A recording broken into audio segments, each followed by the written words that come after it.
Yo, what's good in the web? This is your man Q back again with another episode of Geek Show Talk. Look, so what had happened was we got a whole bunch of goodies to talk about from Activision and Xbox. Goblin slurping it up. You know how Xbox do. They're trying to get the monopoly over video games. We got thoughts, opinions, and of course, X, Y, and Z on that. There's also the matter of Mario RPG and who's licensing or producing this game. I should say, rather, producing this game, because licensing, well, we'll be all good with licensing. We'll be all good with the licensing. That's if, as long as we can keep Gino and Mallow in it, and the homie Croco, we all good. Which they emphasized a lot on M3, if you noticed, in the trailer that from the Nintendo Direct. But first, I want to address the elephant in the room. Well, it's two elephants in the room, one sitting on the right and one sitting on the left. Well, technically, yeah, I guess you could say that. I cracked my toe a couple weeks ago on my right side of my right foot. Had a grown black-ass man on his knees with a sentimental, painful tear in my left eye. So while that's healing up, cool, whatever. It's hot out here in SoCal. For those y'all who live in SoCal or know SoCal, it done got real grande spicy out here by the border. I will say that. And I was making a screen door. So while I'm sitting here making a screen door, chopping it up, skimming it down, all them things, I crack my other toe on the piece of metal. Blood, plasma, everywhere. I guess because of the heat. It's everywhere. So what am I telling y'all about my phalanges, my feet phalanges, my bottom phalanges? Why am I telling y'all that? Well, because I almost didn't do the podcast today. But you know what?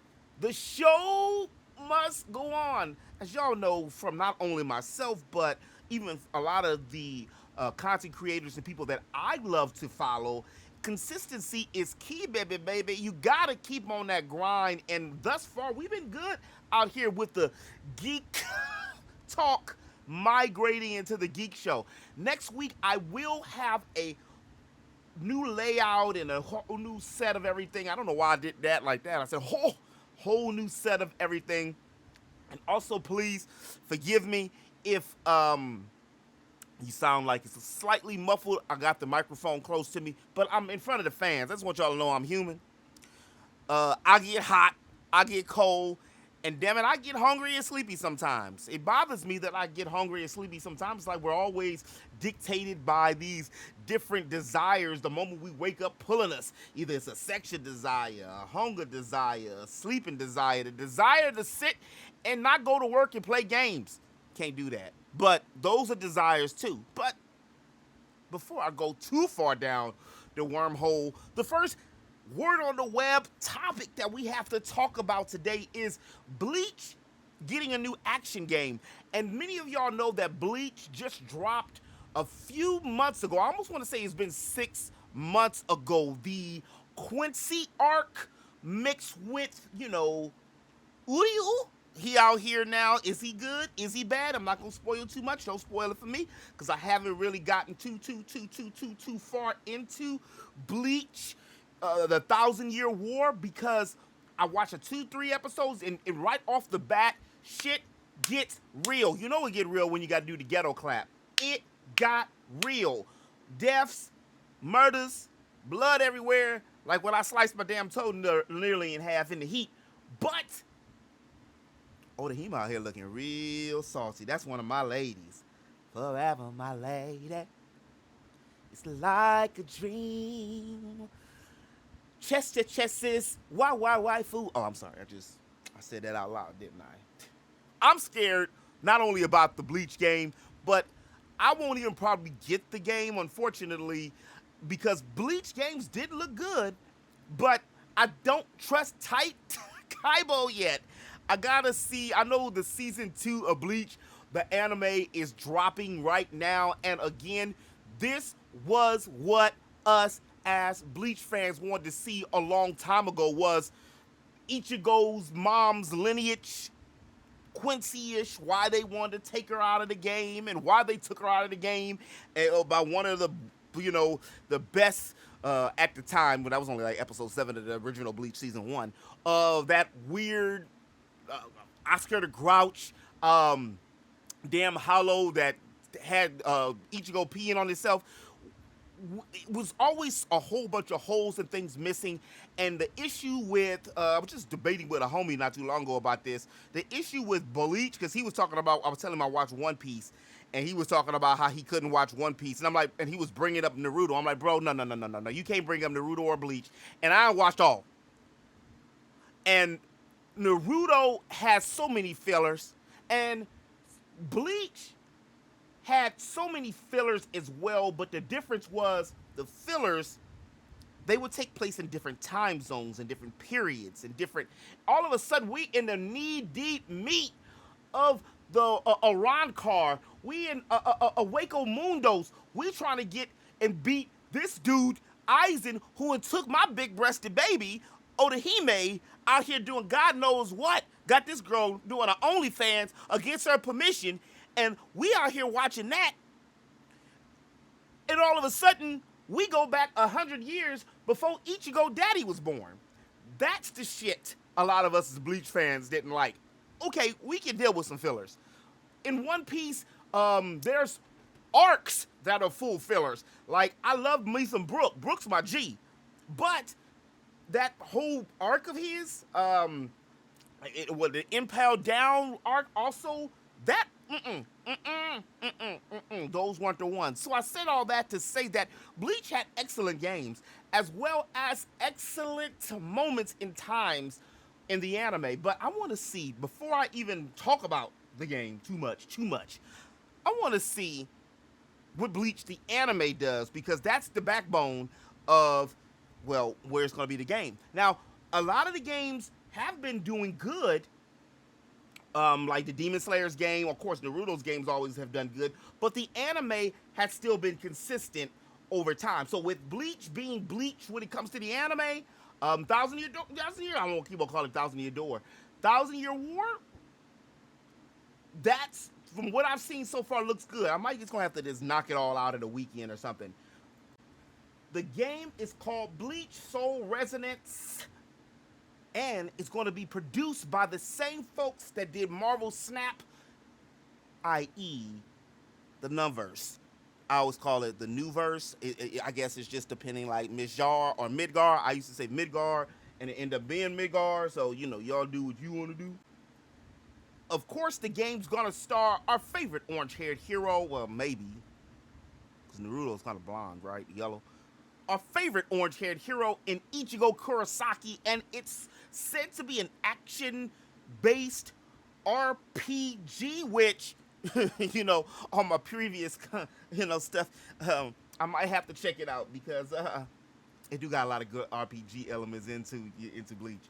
The original gameplay of the game was taken down off the official sites and YouTube channels, but, of course, it's the interweb. Somebody restored that.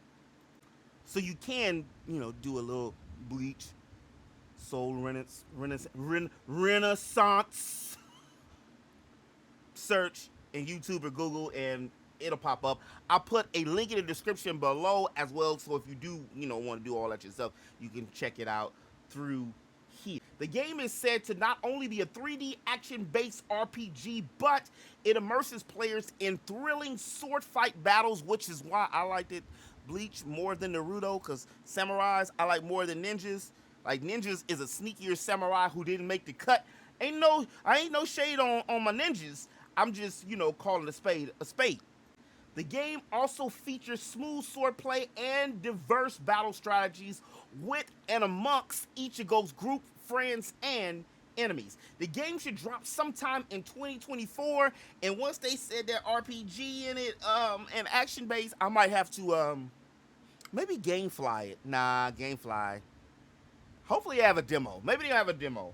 I haven't seen exactly what system is on yet, but I'm pretty certain, we can probably think PlayStation 4 and PlayStation 5 is Japanese, so I don't know about Xbox. And we know how Nintendo gets what they want to give it. So, any new news on it? You know I got you. And from one weird transition, well, I guess Bleach isn't weird, but I don't even know how to transition to this, except I guess just do it. Baldur's Gate 3 is going to allow you to have consensual romance, i.e., sex, coitus, wrestling with a bear. And look, don't shoot the messenger, y'all. I'm just here. I don't even play Baldur's Gate like that. I know what it is. I'm a gamer. But let's peel some of the layers back real quick.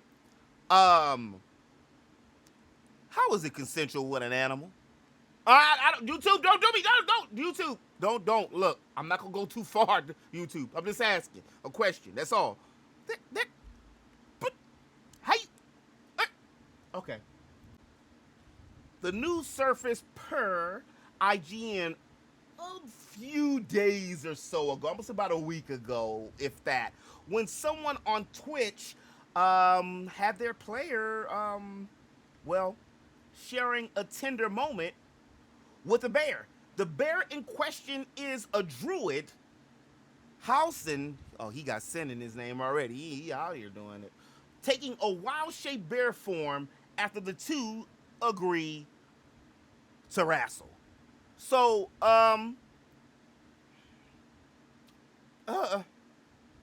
okay. I guess that's still not so bad, but it's not as bad as it sounds. Like a non-conscious thinking bear that could just rip you apart. You got to play like you sleep so you won't die, versus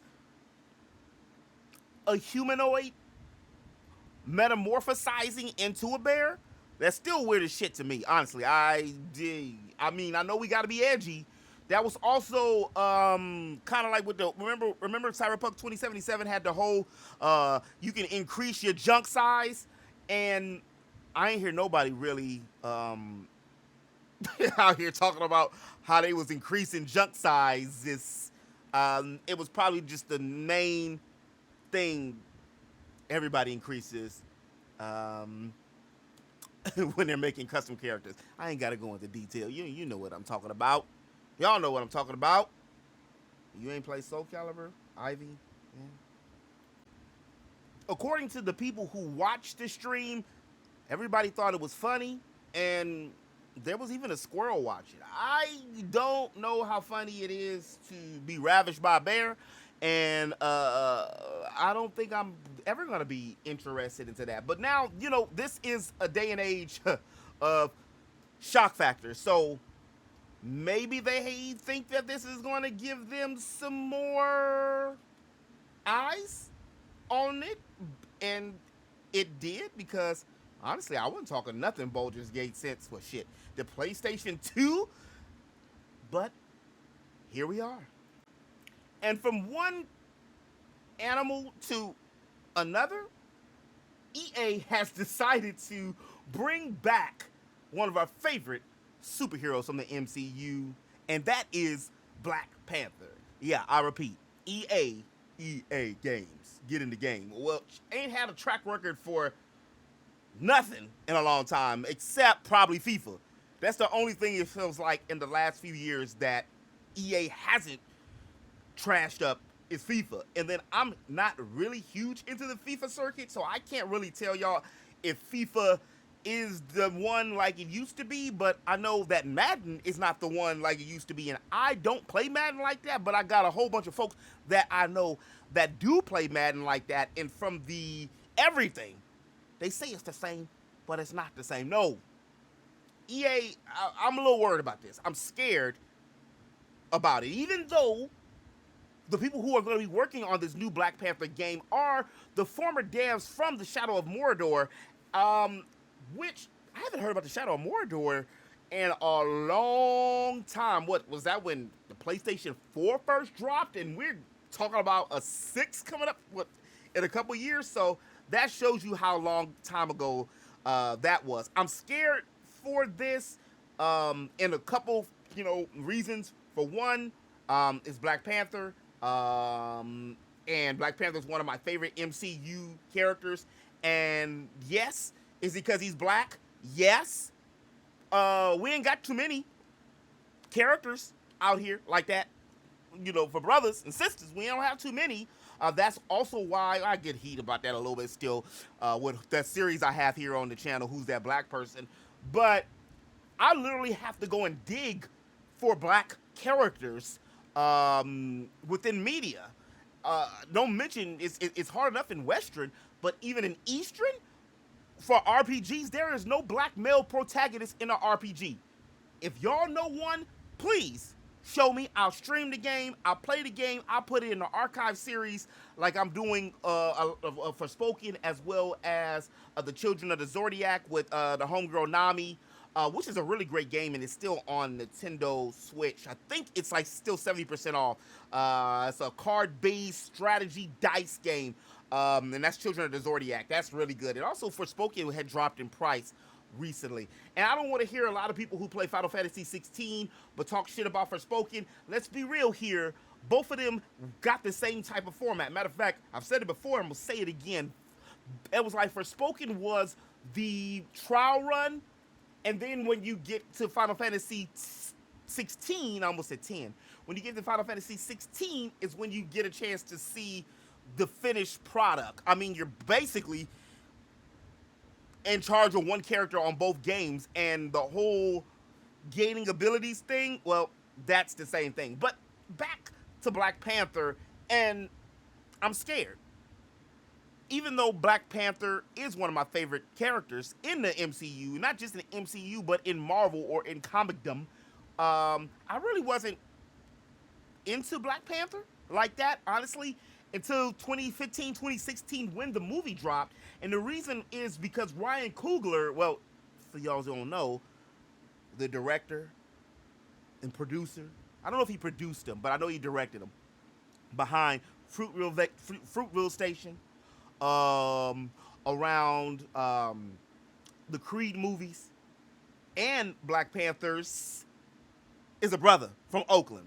Like, we were around the same age too. So the dude is, he's I almost said, well, I'm gonna say a baby boomer. The dude is born in the 80s. He's an 80s baby as well, and so he has a certain knowledge, a Jinsei Negro sort of way to do things. Well, he lived in Oakland, and for those of y'all who don't know about Oakland, look up Oakland. I ain't talking about it. Oakland's a beautiful place. Unfortunately, they've stripped all the damn sports teams from Oakland, and the Oakland A's, if that's the baseball team for those y'all non-sports heads, are leaving too. Don't worry, I'm not gonna make this a whole sports thing. Come on back. We still talking about Black Panther. And while I'm scared of Black Panther, and while y'all should be scared of Black Panther too, as good as Morrowind was and the hype that it did have, I don't see Ryan Coogler or any other brothers on the staff. And what made Black Panther really excel and become one of the top before the last Infinity War movie, the Endgame, was one of the top movies, is because it was taken from a black perspective. We know Kirby and Stan Lee created T'Challa and Black Panther way back in the 60s, but those were, and I love me some Stan Lee, two white dudes. It get real personal when we got a chance to see Black Panther from the perspective, or the POV, the point of view from a black man, and having lead black women as characters. Now, if they have Ryan Coogler or someone of color or ethnical understanding come in to create the game, I can see some of these things and be very more excited about it.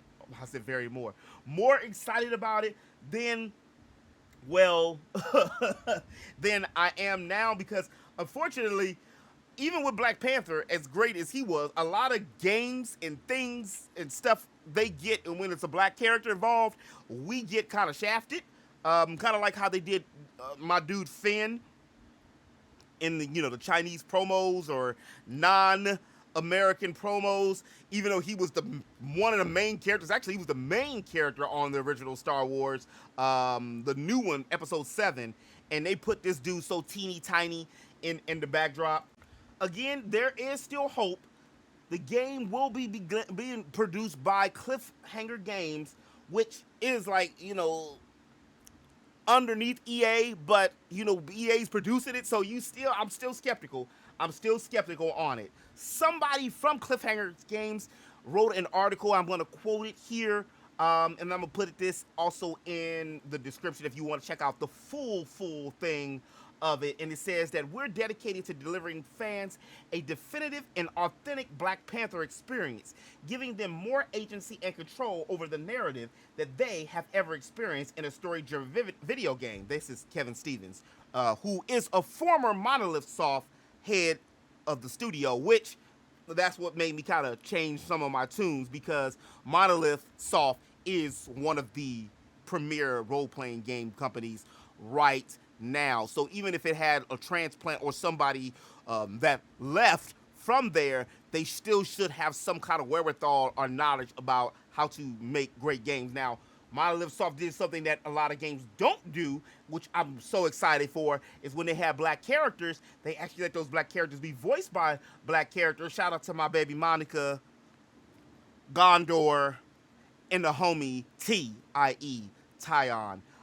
They were voiced all by brothers and sisters. So that I want to see more of, please. And don't just take us out the game completely, Final Fantasy 16, so we don't have to, voice black characters. Wakanda is a rich superhero sandbox, and our mission is to develop an epic world for players who love Black Panther and who want to explore the world of Wakanda as much as we do. The article goes on to say that the game is still in early development and it's going to be a long road ahead, but with the recent success that Square Enix had when it came to the MCU games, as well as what Disney and the whole MCU has been suffering, $5.5 billion on all the layoffs at ESPN. Sorry, y'all, I had to. Disney owns ESPN, which is sports. You'll be all right. I don't know where this could go. I'm hoping that it can go well because, again, Black Panther is one of the top 10 characters in intelligence and strength and just durability in Marvel Comics and the MCU. Go check it out. But you have to take my word for it. And I just really want to see a good game that has solid representation. So only thing we can do is wait and see what happens. But hopefully, I'm going to say this again, hopefully we can get a demo before the game drops. And from one slightly not controversy thing to another, I guess I'm saying the controversy because I was just talking about how they put Finn so small in the damn Chinese promotions for the Star Ocean, The Force Awakens. The Barbie movie will be dropping this Friday, and I'm gonna tell you like this. I love me some Margot Robbie. Margot Robbie, Margot. I'm definitely a fan of her. She basically breathed life into Harley Quinn, and Harley wasn't nothing wrong with her at first. But now, since we went to this Margot Robbie Harley, it's very hard to go back. It's hard to see her as the other 1991 Harley Quinn, because this was sexy with the booty shorts. Robbie did that. She did that. And, I mean, I'm actually more interested in going to see the Barbie movie, which I probably won't, but I'm actually, because, Margot Robbie, I'm actually more excited to go and see the Barbie movie than I was going to see The Little Mermaid with Haley. And I love me some Haley. I love me some of the Bailey sisters, but I still to this day stand by my convictions that I would have rather that movie just been The Mermaid, and they just take this other mermaids other than Ariel, and it could have just been that, or it could have been like her daddy was a hoe because he had 14 kids, didn't he? 14? Didn't Prince Triton have a whole bunch of kids? Couldn't that have been the story of like the black, mermaid? But I digress. It's controversy over the Margot Robbie movie of Barbie because they had a picture of Vietnam on one of their world maps, but what had happened was Vietnam says that they did not grant the license for American movie Barbie to be released in Vietnam because it contains an offending image of the 9 dash line. Please, y'all know how I do my names and pronunciations. Forgive me beforehand. V Keen Time. That's VIKIENTHANH.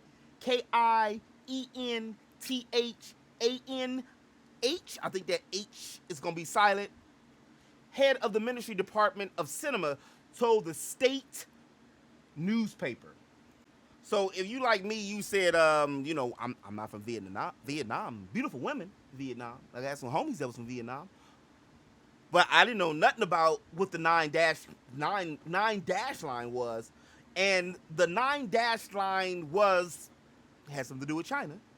This is the China's vast and fiercely disputed territorial claim over the most of the South China Sea, which is made up of 9 border brush dashes representing a colossal, like a water line that basically has been rejected by international law for forever. Now, I'm not going to go too far down this rabbit hole because I'm only going by what I'm reading. And hearsay, also, I ain't trying to, offend nobody. I don't want that kind of heat. This is 2023. You can't say nothing.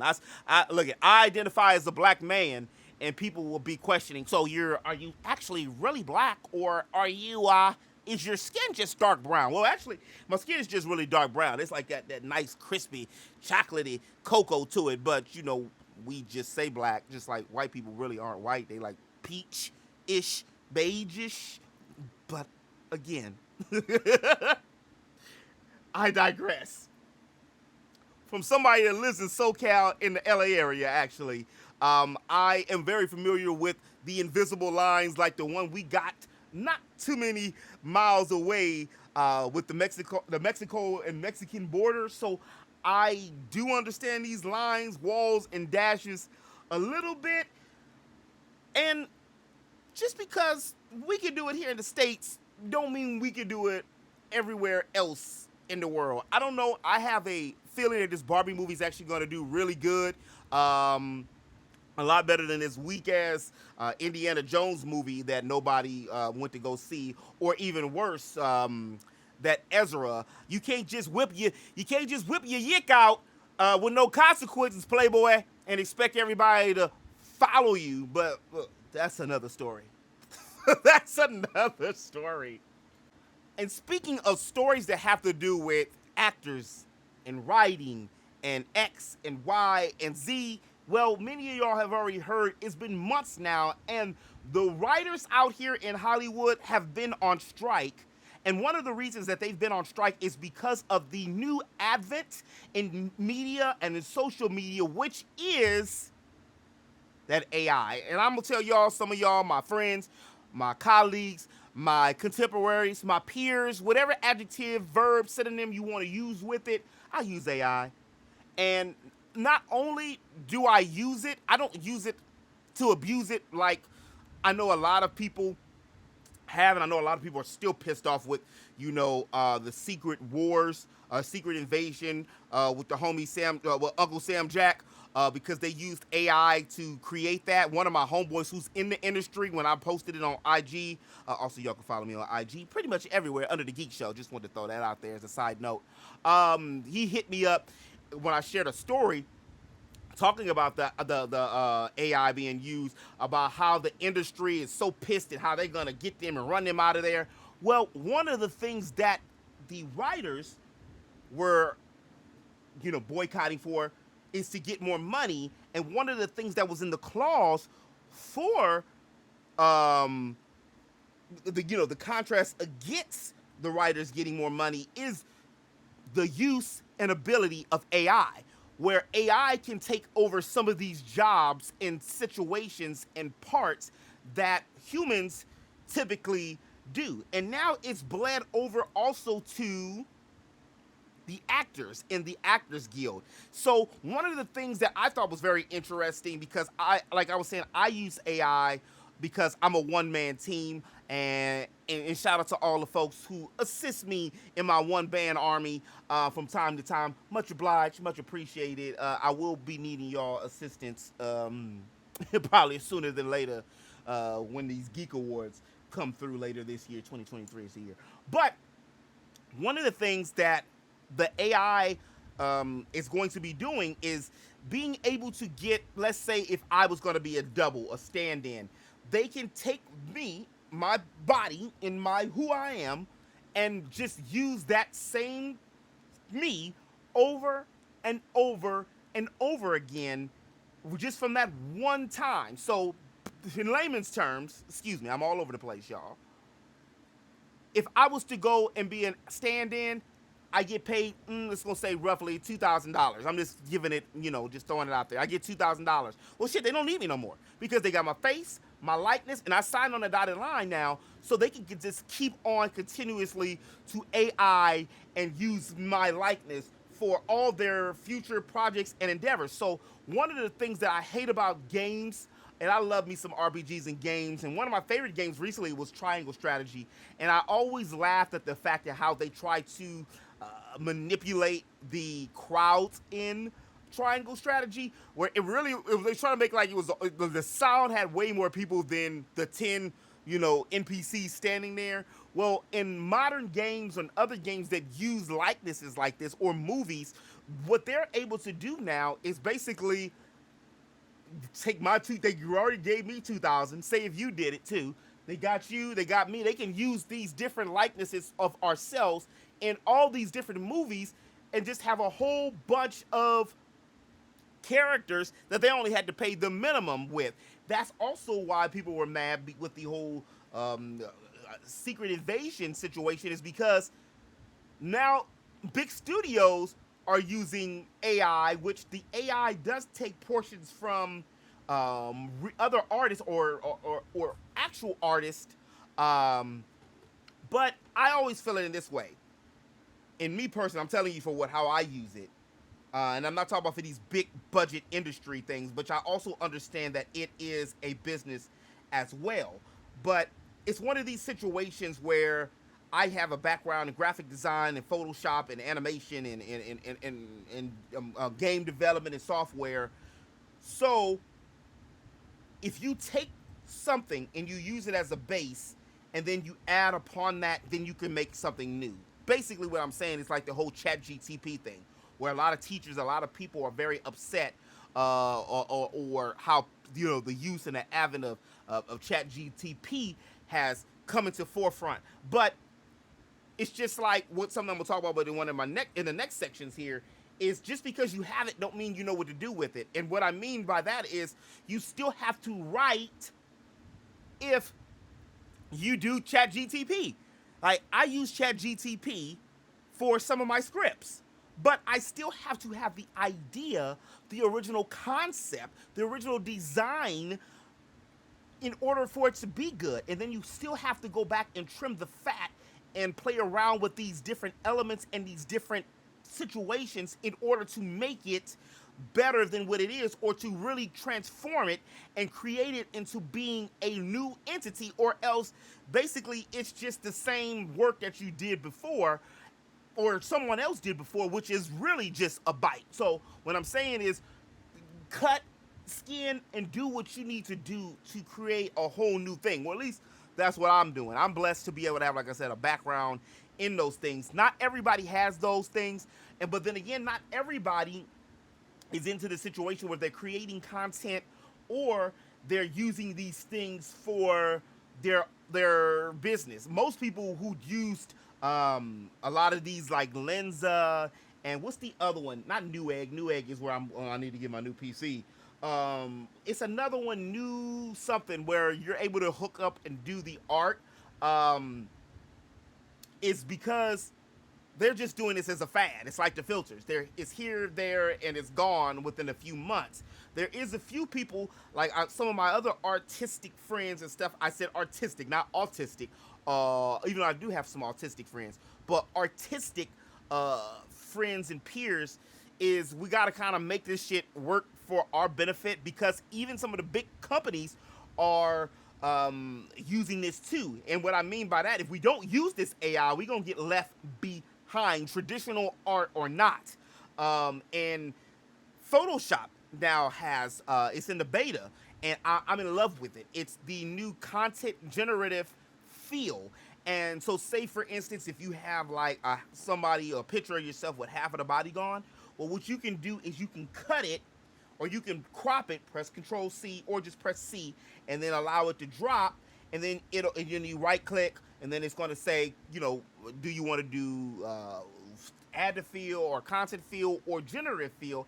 And the generative fill looks at the rest of the entire layer on that picture, and it will make legs. I have been trying it out recently since I downloaded it, and you can create your own art,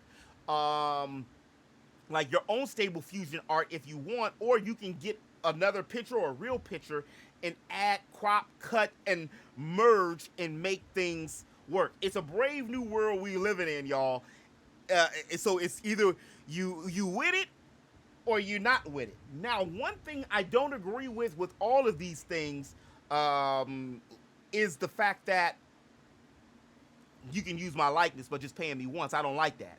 But also, there's this huge thing that just was talking about it today, and I was looking at a post that Lamar Wilson, many of y'all know, the unboxing king, the Kang, K-A-N-J. I don't know why I said G like that, was talking about that, is now they're doubling down on content creators as well. So if you are an actor or aspiring actor or working anywhere in Hollywood, there's limitations now on your content creation, what you can produce, what you can promote, and what you can do. And that's something where one of the reasons, many reasons, mainly because of the pay, that actors have decided we stand in with our writer brothers and sisters, and we're picketing too. As a matter of fact, the whole the whole Deadpool 3, after we just got those screens and they finally got the suit for Logan right, they had to stop production because their actors went on strike. So after those nice, sexy pictures of that outfit of Logan, we might not get it for a while until, the strike is over. Funny thing is, for some extra gills, some little more loot to continue with this influencer gig, I have been applying and signing up for some acting gigs and stuff and some commercials and things like that. But what's happening is, y'all, we are in a brave new world. We are in a brave new exodus when it comes to content creation. And one of those things is because TV is non-existent anymore. A lot of people don't watch TV as much as they used to. I have to bring up this sports reference again because Disney is under the Disney umbrella, and ESPN, the leader in sports. They just fired some of the biggest personalities, TV personalities that they had on ESPN in order to save costs. The MCU movies and Disney Plus has not garnered all the money that it thought it was going to be doing. That's also why they bundled Hulu and Disney Plus, which I have those, for $10 a month, except I gotta watch these BS commercials all the time. And look, I ain't got no problem with watching a commercial. I'll watch a commercial. Actually, I like commercials sometimes, especially if they're funny. Give me a progressive commercial, or give me a State Farm, or give me some kind of witty Jack in the Box commercial with the shout out to the homie Snoop out here with the high box. He out here advertising the brownies, and we know what kind of brownies he talking about. But TV is dead. And 70 million people versus only a couple years ago, when it used to be 100 and 130 million people, don't watch ESPN as much as they used to. And the same thing goes for TV. Now, I stream everything. If I want to watch something, I stream it and watch it when I want to watch it. Like, I haven't watched Rent a Girlfriend episode 3 yet, or 2. I think it's on 2 or 3. I think it's 3. I can watch it when I want to, or I can binge them and watch them all at the same time. The only thing that's really being TV'd is, or that's staple on TV is sporting events. And ESPN even has the app for that. So this is one of the reasons that a lot of businesses and corporations are pissed off and angry too, because this is a whole new regime. And for any of y'all who are historians of film and games and different things, if you go back to the history of when Hollywood like became the Hollywood that it is today, it went through a huge shift. And one of the people who ushered that in, was George Lucas, who took an idea in the 70s, and which is Star Wars for those of y'all who know what I was talking about, and expanded on a whole new universe and a whole new way that made us have to, and I wasn't born then, so you ain't got to be nasty, but I'm a historian. I like to go back. Is the fact that it brought out a whole new advent of what we need to do and how we need to look at TV or movies and media. And I brought that up because that's the situation we are at today. Many content creators or many TV personalities are realizing that the big money is coming from content creation, i.e. YouTube and Twitch. Like T-Pain makes more money on Twitch than he's made in his record deals. You know what I'm saying? And the same thing with people who are sports personalities like Stephen A. Smith or Marcellus Wiley. They've beginning to garner a huge following on YouTube and on Twitch. They're not on Twitch, those two, but on YouTube now, after a few months, are in the 200, 300,000 stratosphere of people. Not only are they getting that sexy ad revenue, but promoters do come in when they start seeing that you have an audience and people that's in front of you. That's also why I decided to bring back podcasts too. Also, podcasts are really what's it right now. Being able to get information directly from the source and the people and the voices that you like. And that's what's really been putting out a lot of people from, CNN and Fox and ESPN, these news outlets and things, because a lot of times we gotta wait. Like for me, I'm like, other than being like a super a gamer and a anime otaku, I'm really a big sports head too. So if I'm not watching or playing a game or anime, I'm like into sports.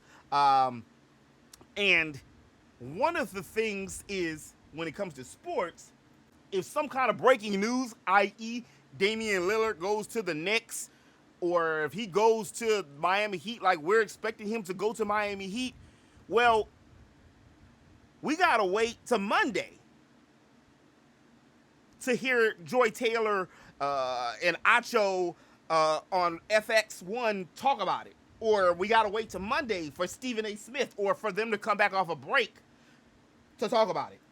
From the form of a content creation, you just get in front of the camera, in front of a mic, yada I mean, for show, yada I mean, for cheesy. But it's a brave new world, again, that we live in when it comes to all of these different things and content and stuff. I haven't really heard too much yet bleeding over into the video game industry, but the video game industry, when it comes to its writers, we treat them shitty. When it comes to the devs, we treat them shitty. When it comes to a lot of these things, it's unfortunate that it's kind of like the talent. We're working for somebody else's dreams, and that's why so many people have decided to go the content creation route. I'm missing a whole bunch of stuff in this. This is a huge topic when it comes to the SAG, the Screen Actors Guild, associations and all of its entities. I will put, of course, the link in description below. So if you guys want to check out even more of that, that could be an own video or a topic for discussion in itself, because video games now have been making more money than movies. And if they see, which we already know, that maybe not ChatGTP, but a version of ChatGTP has been developed and been used by Ubisoft, and believe you me, they're not going to be the only ones that do it. If I can use it and I'm using Stable Diffusion and I'm using AI and ChatGTP for myself to help myself with games and videos, why wouldn't these big budget companies do the same thing to cut costs? Because everything comes down to the bottom line, and that's the bottom line. Because Stone Cold said so. That was a bad Stone Cold impersonation. I wasn't expecting to do that at first. It just happened. It just happened. Now, correct me if I'm wrong. It would not be the first time that I was wrong, and I will not be the last time. Look, I couldn't even say wrong right. I said wrong. That I'll be wrong. But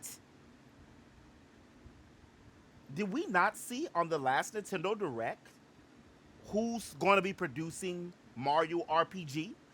We know that the game looks gorgeous. It's, oh my goodness. Made me come up out of my skin and then re-enter my skin of just how excited I was about Mario RPG being remade.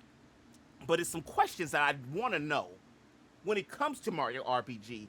The first and foremost question I have to know is, who's going to be producing it? Is it going to be Nintendo, or is it going to be Square Enix? We know that originally in 1996, Square Enix, if I'm not mistaken, this was the last game on Nintendo, Super Nintendo, or one of the last games on Super Nintendo that I think that was produced by Square Enix.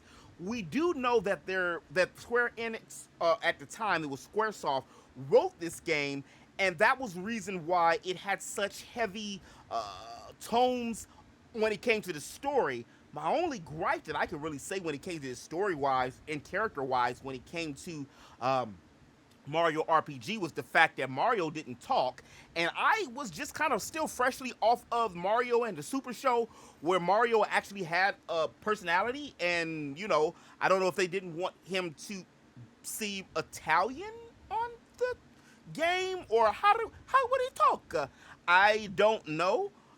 What was the reasoning to just make him be that way? Because most of us aren't 5'3"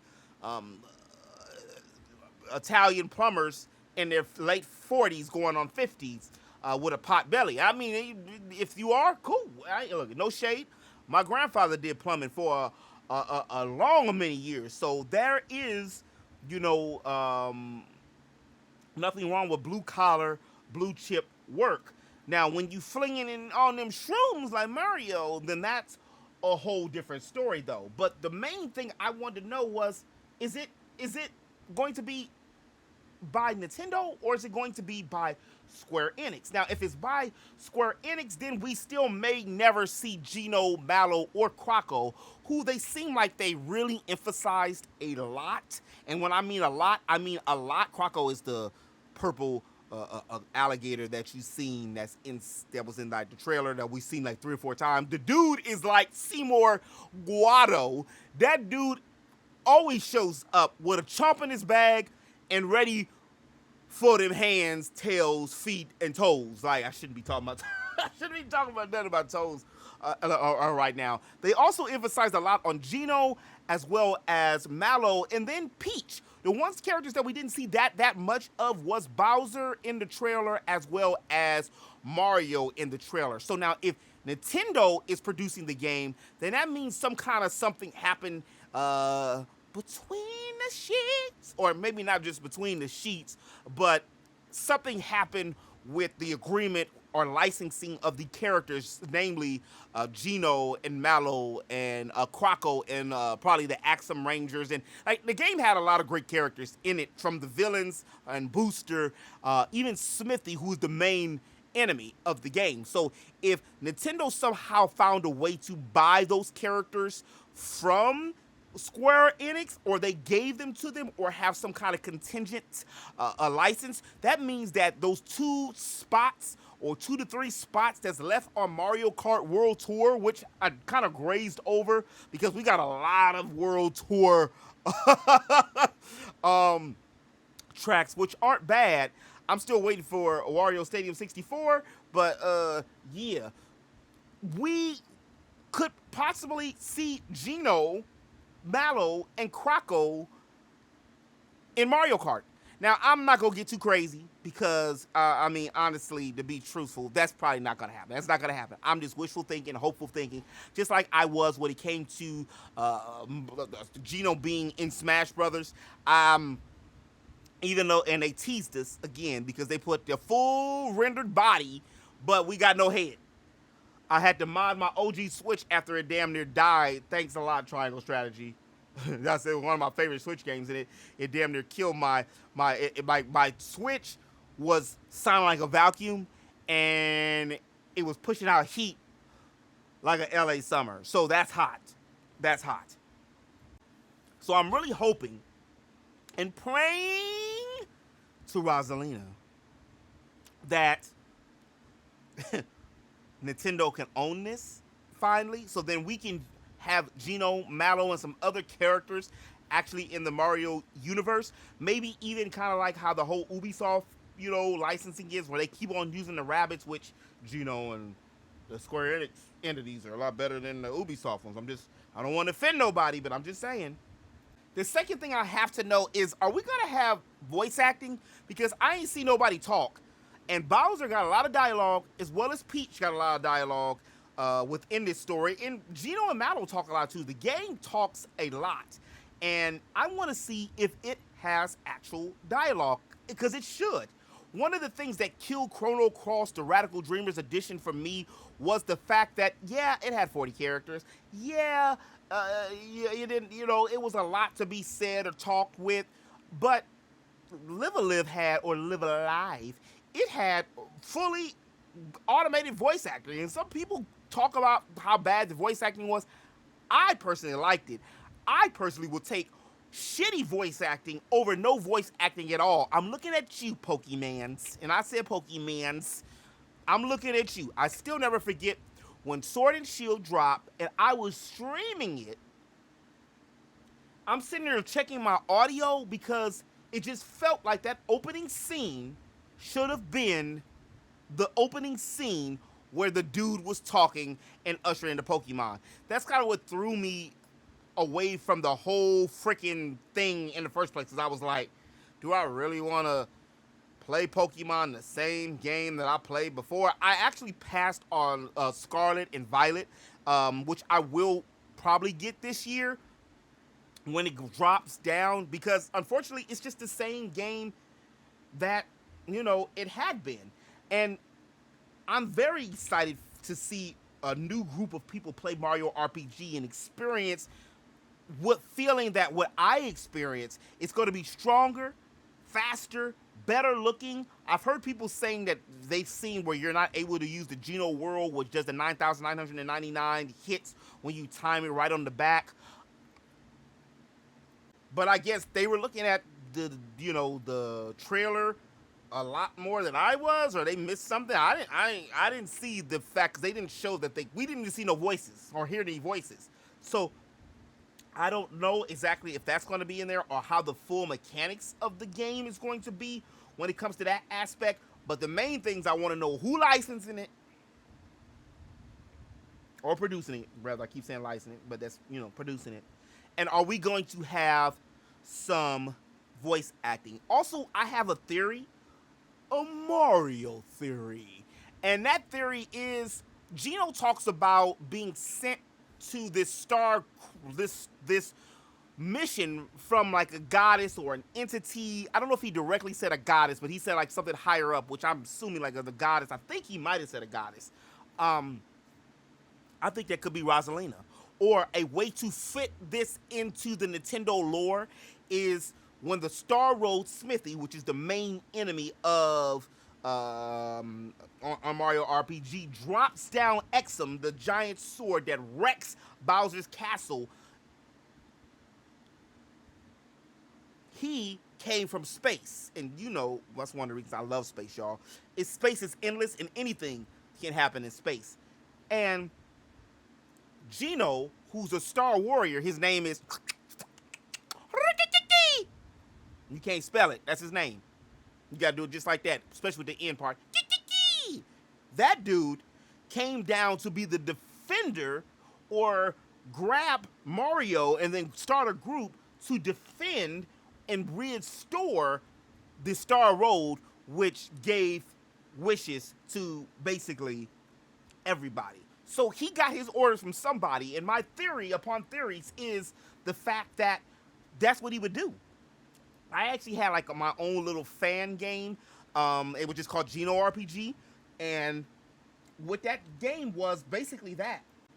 We got a chance to see Mario and Peach and the rest of everybody have their little, cake down on Earth But then at the aftermath of Mario RPG, Gino goes up to the heavens or to space, and that's where he's introduced and talked to, or not introduced, but he's getting his missions and different things from Rosalina, who's kind of like, up there with all the little starries and, them folks. What are they called again? I forgot what the stars are called. Luma. With Luma and the rest of the gang.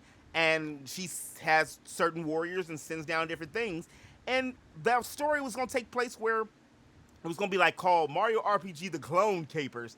And then I was going to say something like where Luigi was going to be, Waluigi. Because they never talked about Waluigi, creation of Waluigi. And Waluigi was going to stem from the hate or the evil or whatever that Luigi had, stored away in his heart, the jealousy of Mario. Not saying Luigi was jealous, but he set that shit away. Like, he wasn't getting no play from Peach. He ain't getting, Mario ain't getting no play from Peach either. That's all Bowser. But he ain't getting no play.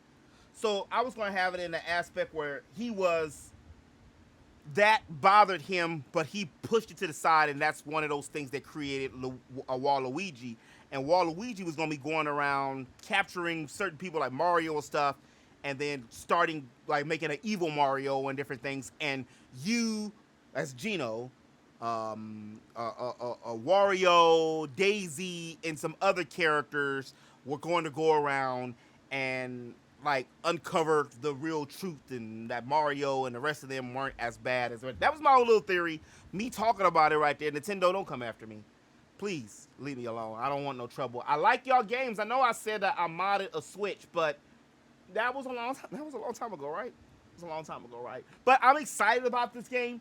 I really want to see whether it has voice acting or not, or who producing it. Just the fact to be able to see these characters that I grew up with, that I fell in love with in my youth, are back, and that so many people can now actually play the game that, well, I love. Y'all can play it now. I do want to know if they aren't producing it. I'm talking about Squaresoft. Are they going to allow Nintendo to use Quartz, who had the Earth, Wind, Water, and Fire gem, and was one of the toughest bosses? He was harder than Smithy in the game in Monsters Village. I wonder if they're going to be able to use the Final Fantasy theme music. Are they going to use Final Fantasy? Either way, look, November can't get here fast enough. That's definitely going to be a game for the archives, y'all. Definitely a game for the archives. And the last story I got to talk about is something that we knew was going to happen, like, a long time ago. It was kind of like the whole Ross and Rachel situation, the whole Jim and Pam situation, Clyde and Jill, Titus, I like to call him Titus, and Una. Like, you knew they was going to get together, just like we knew Xbox was going to finally buy Activision and Blizzard. It was just only a matter of time. And the millions of Sony fans cried. But, like, sincerely, a lot of people's crying, but from what I've heard, Call of Duty ain't been Call of Duty in a long time. And maybe we as gamers have gotten older, and I'm saying we, because I'm just saying because we have, but I'm actually not a Call of Duty head like that. I already had one, game that I waste my money on every year, and it's basically the same thing, and that's 2K. So I ain't need another one. Plus, I'm ass butter at shooting games. The last shooting game last Call of Duty I got was because I was dating this girl, and she liked Call of Duty. And that was like 10, 15 years ago. And that was, when gaming wasn't as big as it is now. It still was big then, but it wasn't as big as it is now. And that's when girls at that time, some of y'all know what I'm talking about, ladies and dudes, y'all know what I'm talking about. A lot of women used to say, well, I'm a gamer. And they just hop on, like, Call of Duty and get their ass kicked, and that was it. But, hey, man, a man got to do what a man got to do. So I bought that Call of Duty too. And I ended up trading to GameStop, of course, But that game sold for a nice little chunk of penny. And I've been saying this for the longest, though. And I'm going to keep reiterating that. Because Yes, Call of Duty, Activision Blizzard, is a different type of company or entity than Rare was, but what the hell did Microsoft do with Rare? It's not so much how much you got, it's what you do with what you got, baby. Like, seriously. Microsoft could buy everything and still ruin it. It's not so much what you got, it's how you do it. Microsoft's problem is games, it's IPs. And I know what you're saying while you listen to me, and you probably already said this before to yourself. Well, if they got enough IPs, then one of them's gonna hit. Call of Duty is gonna be good. Well, we thought the same damn thing when it came to after Halo was gonna sustain the same after Bungie left. But guess what? It didn't. We also thought that when Microsoft picked up Rare, that Nintendo was foolish, which I still think they were, to let Banjo and let Conquer and Cameo and what was her name? Joanne from Perfect Dark. When they let Rare go, what was it, in 2001, 2002? But since that time, what has Banjo looks bad. Conker's Bad Fur Day is still a better game than this new Conker, and those IPs are just gone. Now, I will say that I like the fact that Crash is back, and that he could be potentially what Microsoft always needed, which was their own mascot.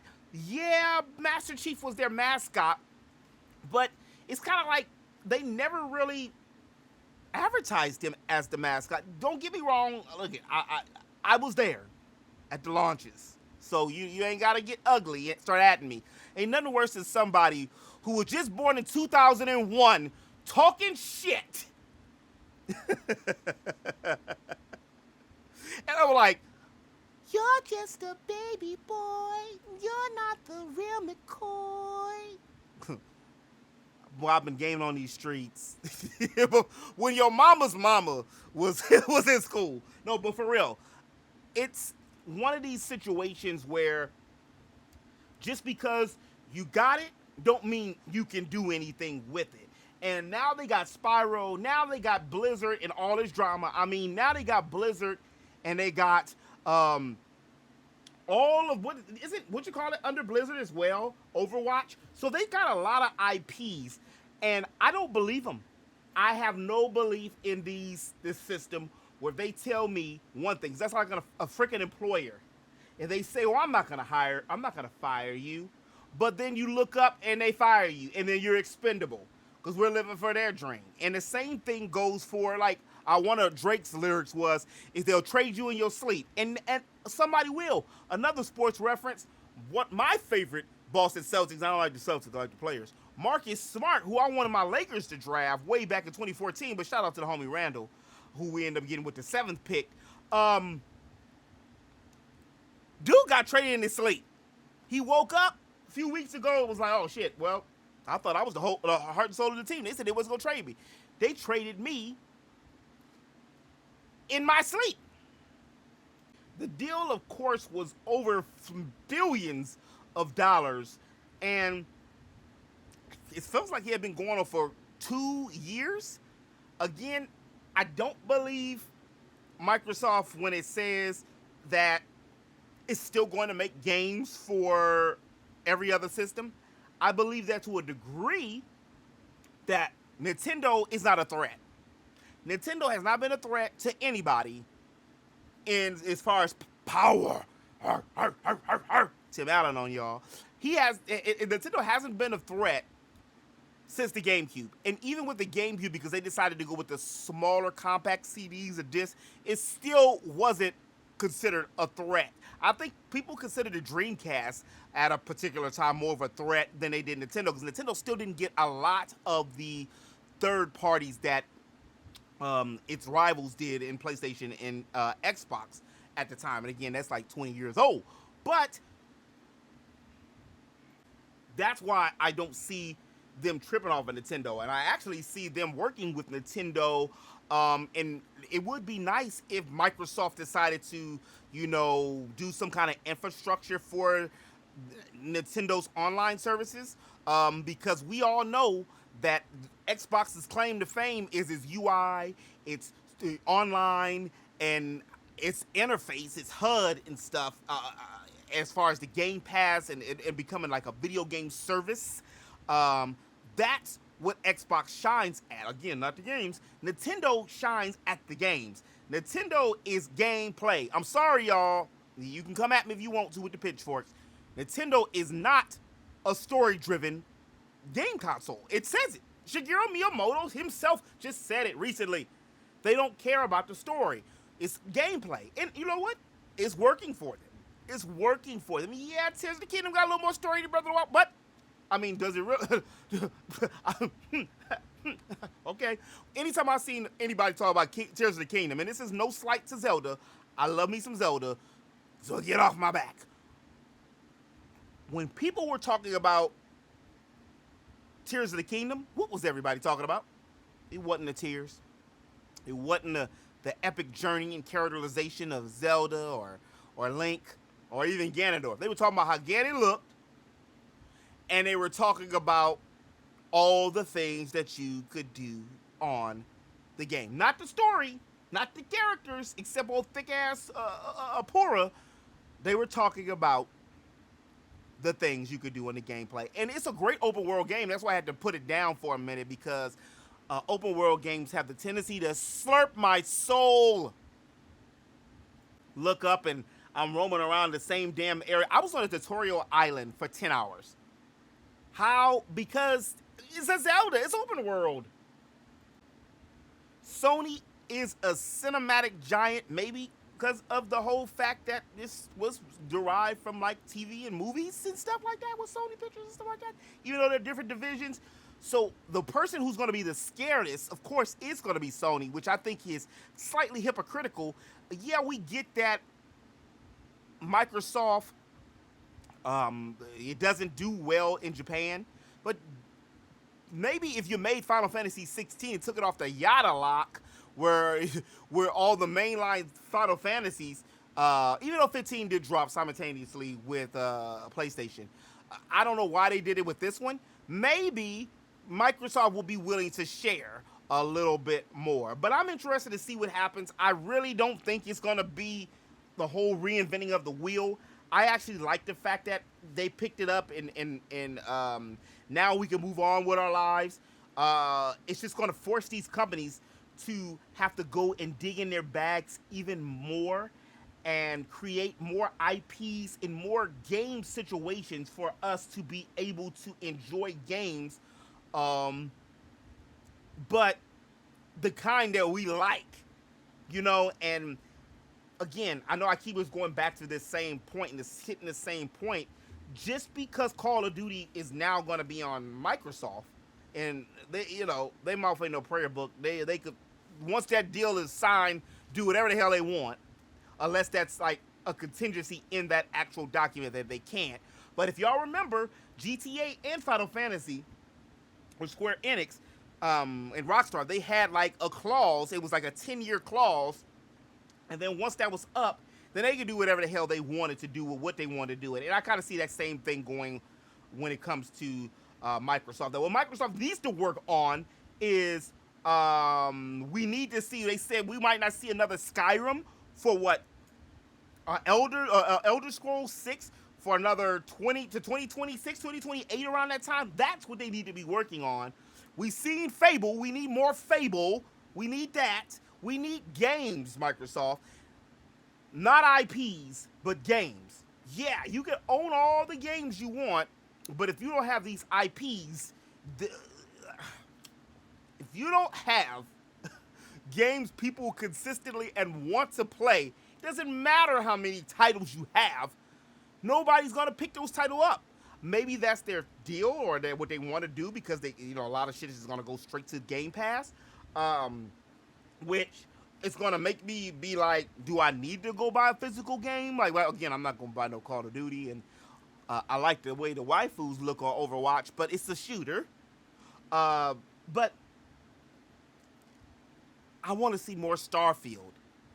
Like, I want to see a price drop to the Xbox, because I want it, but I'm not about to spend $500 on the Xbox Series X for Starfield. Um, Now I do that for Final Fantasy, but not just for Starfield. And I always say this to y'all because it's the truth. I originally wanted a Series X before I wanted a PlayStation 5. I just thought the Series X looked sexier. I liked the direction they were going with the Game Pass.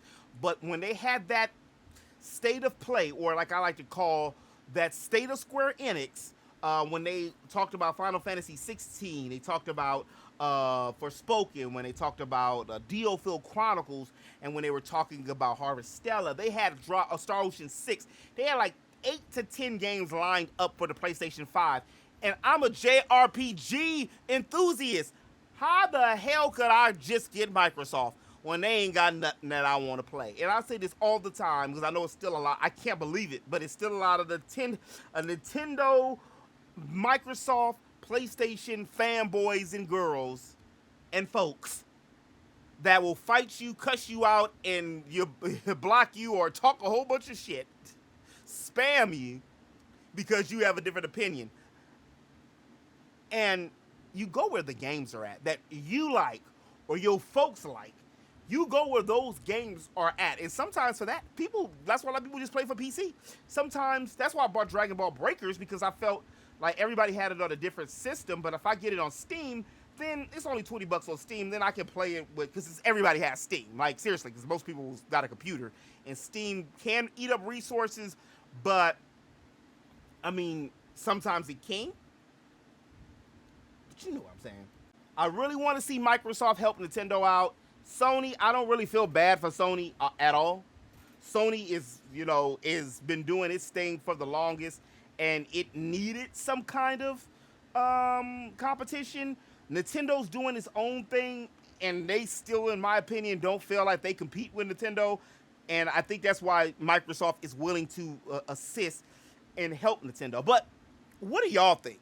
Let me know in the comment section below. And this has been episode 2 of the Geek Show, which I don't know if I want to say that with the Geek Show. We'll just say this is Geek Talk. I'm just talking. Because when I do the Geek Show next week, what I'm going to do is I'm going to go back and bring back the jacket and some other stuff. Because I had kind of now that I realized that I'm going to do the Geek Talk with with guests and other people on a separate channel, that's when I was like, then this on Sundays will be the 1 hour-ish where I just get in and I can just talk, like my own personal podcast for you. I'm working on also having it where you can find it on Spotify and Apple and all the places that you guys like to listen to podcasts. Most of my podcasts I listen to on YouTube. I pay for the premium. I've been paying for premium for 6-7 years now, and I primarily watch YouTube more than everything else. So I'm commercialist, and I love that. So many of y'all kind of do the same thing, or you don't mind the commercials, and because at least with YouTube you can skip them, unlike with Twitch. And speaking of Twitch, if you do like RPGs and some indie game development stuff, you can follow me over at Twitch at The Geek Show, as well as Instagram, Threads, IG, Twitter. I'm still there too, and all the above under The Geek Show. And if you did like this video, do me a favor and hit that like button. It helps out a lot, and it's free 99. And if you're new to the channel and want to stay up to date with all things RPGs, especially sprinkled with some of that games, anime, entertainment, and comedy. I should have put entertainment first and then anime. That spells geek. Games, entertainment, anime, comedy. It's an acronym for geek, games, entertainment, anime. Then hit that subscribe button. I make content here daily. So I appreciate y'all being here. And I appreciate all the new subscribers, new followers, new people to the crew, new people to the party. We got more to come. More on the way. And as always in the web, remember to eat, sleep, geek, repeat. I'll holler at you on the next one. Peace.